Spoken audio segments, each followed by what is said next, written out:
Olá, é uma alegria ter você aqui comigo novamente para a gente meditar nessa série de estudos na segunda carta do apóstolo Pedro. No nosso primeiro episódio, nós meditamos sobre a importância da carta para os dias de hoje, principalmente no nosso contexto brasileiro, em que a gente vive assim dificuldades muito grandes com relação à fé doutrinária, em que as pessoas se afastam basicamente daquilo que está escrito nas Sagradas Escrituras e seguem falsos mestres. Segundo Pedro, é importante para alertar a gente sobre isso.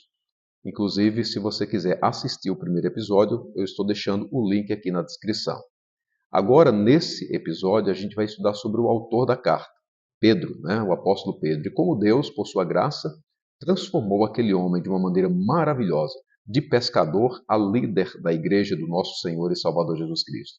Espero que você goste do conteúdo e que a palavra de Deus seja, através desse estudo, edificante para a sua vida. Deus te abençoe.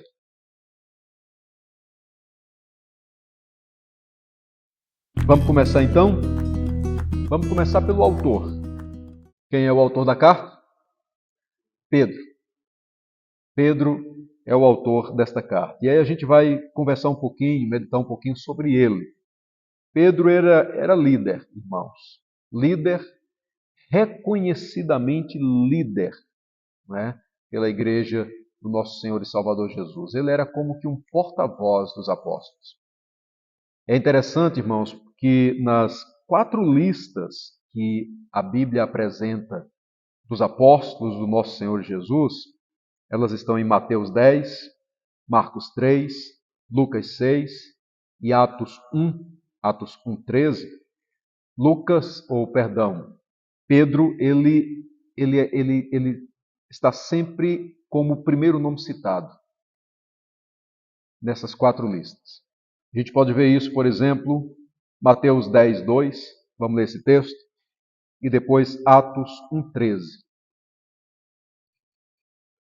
Mateus 10:2. Ora, os nomes dos 12 apóstolos são estes: primeiro Simão, por sobrenome Pedro, e André, seu irmão, Tiago, filho de Zebedeu, e João, seu irmão. Atos 1:13. Quando ali entraram, subiram para o cenáculo onde se reuniam Pedro, João, Tiago, André, Filipe, Tomé, Bartolomeu, Mateus, Tiago, filho de Alfeu, Simão, o Zelote e Judas, filho de Tiago.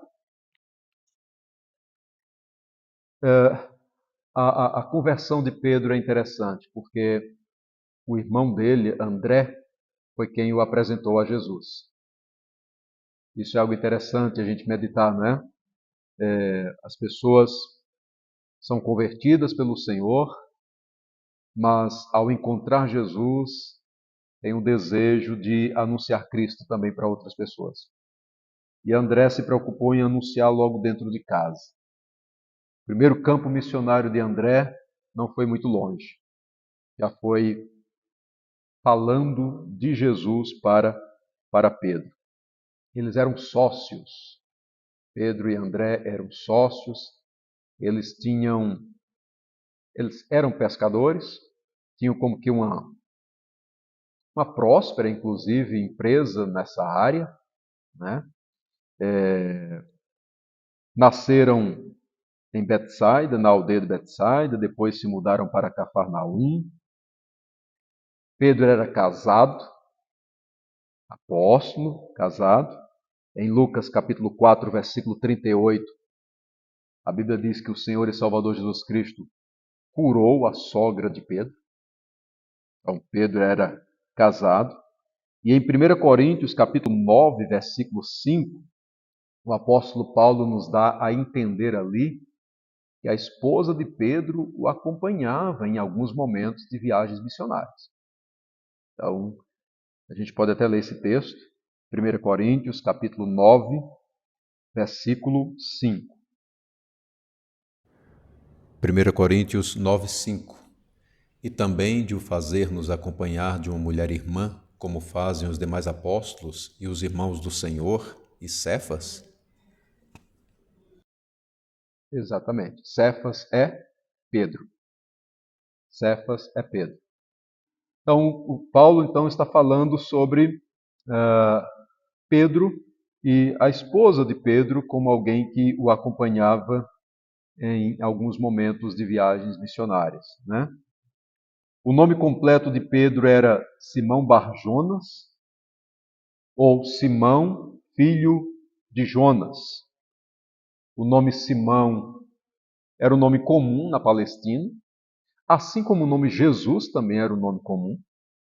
Tá? Há várias pessoas com o nome Simão dentro do Novo Testamento. Exemplo, Simão o Zelote, Simão o leproso, Simão o fariseu, Simão o mago, Simão o curtidor. Então a Bíblia vai apresentando aí várias pessoas com esse nome. No primeiro momento em que o Senhor e Salvador Jesus Cristo encontrou Simão, Pedro, no caso, foi nesse primeiro momento que o Senhor Jesus Cristo deu para ele o nome de Cefas. Evangelho de João, capítulo 1, versículo 42. João 1,42. E o levou a Jesus. Olhando Jesus para ele, disse: Tu és Simão, o filho de João. Tu serás chamado Cefas, que quer dizer Pedro. Muito bem. Tu serás chamado Cefas, que quer dizer Pedro. Cefas, em aramaico, significa rocha. E aí é um nome equivalente na língua grega, Pedro. Pedro. Tá? É aí onde ele recebe esse nome. Cefas, Pedro, rocha. John MacArthur fala que depois que o Espírito Santo desceu sobre Pedro, né, e também sobre os demais apóstolos, lá em Pentecostes, né, Atos 2, a partir daquele momento Pedro realmente começou a viver como uma rocha. E ele cita algumas coisas interessantes. Liderou a escolha de um substituto para Judas Iscariotes, que negou Jesus, depois se enforcou, e aí um substituto precisava ser escolhido. Matias, inclusive, foi escolhido como esse substituto. Pedro, então, foi aquele que liderou essa escolha. Atos 2 fala que Pedro pregou com coragem no dia de Pentecostes. Em Atos capítulo 4, a gente tem Pedro enfrentando as autoridades judaicas. No capítulo 5, ele está ali disciplinando pecadores na igreja. É o caso ali de Ananias e Safira, né, que mentiram para os apóstolos, e Pedro diz que eles estavam mentindo ao Senhor, a Deus, ao Espírito Santo.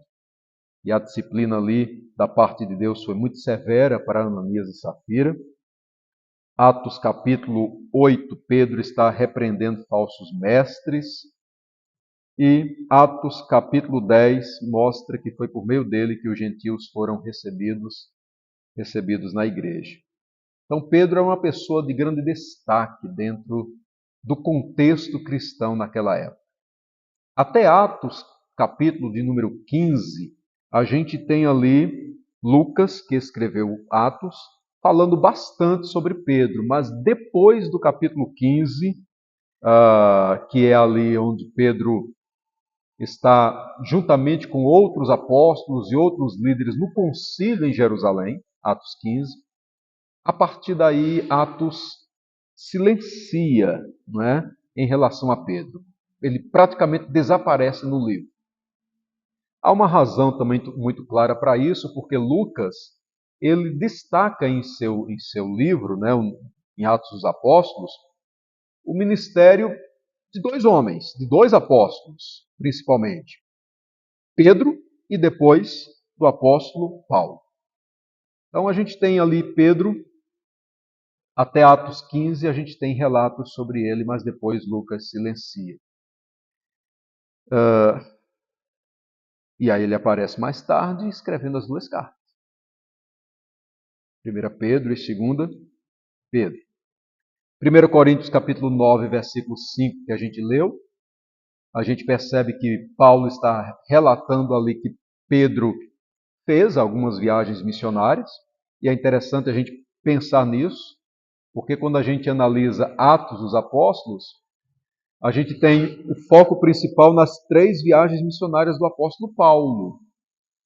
E aí a gente acredita assim, puxa, Pedro ficou o tempo todo apenas ali em Jerusalém. Não, mas Pedro também teve momentos de viagens missionárias. Claro que não tão extensas como o apóstolo Paulo, porque Paulo foi reconhecido, chamado por Deus para ser o apóstolo entre os gentios. Então ele precisava realmente andar bastante. Mas em Gálatas capítulo 2, versículo 11, a gente percebe que Pedro, por exemplo, visitou a região de Antioquia. E é um relato de Paulo, né? Paulo escreveu aos Gálatas. E interessante que nesse texto Paulo diz que naquela época em que Pedro visitou Antioquia, Paulo o repreendeu severamente.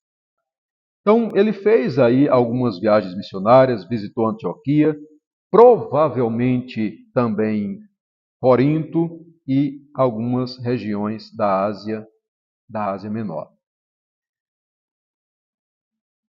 O final da vida de Pedro, a tradição conta que ele foi martirizado, crucificado de cabeça para baixo, foi martirizado em Roma durante a perseguição do imperador Nero, assim como Paulo também foi martirizado em Roma. Amém? O que a gente tem mais sobre Pedro, principalmente agora na sua segunda carta? No capítulo de número 1, versículo 1, ele se identifica tanto como servo, como também apóstolo do nosso Senhor e Salvador Jesus Cristo. É isso que ele fala. Simão Pedro, servo e apóstolo de Jesus Cristo. Quando ele se identifica como servo, ele está mostrando submissão a Jesus. Obediência ao nosso Senhor e Salvador Jesus. Assim como todos nós, cristãos, também somos servos de Cristo. Amém? Como é maravilhoso a gente perceber o quanto a graça de Deus é superabundante. Pedro era pescador, um homem que não conhecia Deus, mas o Senhor o salvou, o alcançou. E além de salvá-lo, também o transformou em apóstolo, líder da igreja do nosso Senhor e Salvador Jesus Cristo. Deus é maravilhoso em transformar vidas, ele realiza isso ainda nos dias de hoje. Além de líder, Pedro foi servo, doulos, né, na língua grega, aquele que é escravo, escravo do nosso Senhor e Salvador Jesus Cristo. É um privilégio a gente poder se declarar como servo de Jesus. Inclusive, esse é o assunto que a gente vai meditar no episódio de número 3, como a gente pode viver a vida como servo do Senhor e Salvador Jesus Cristo. Eu espero você então no próximo episódio. Deus te abençoe.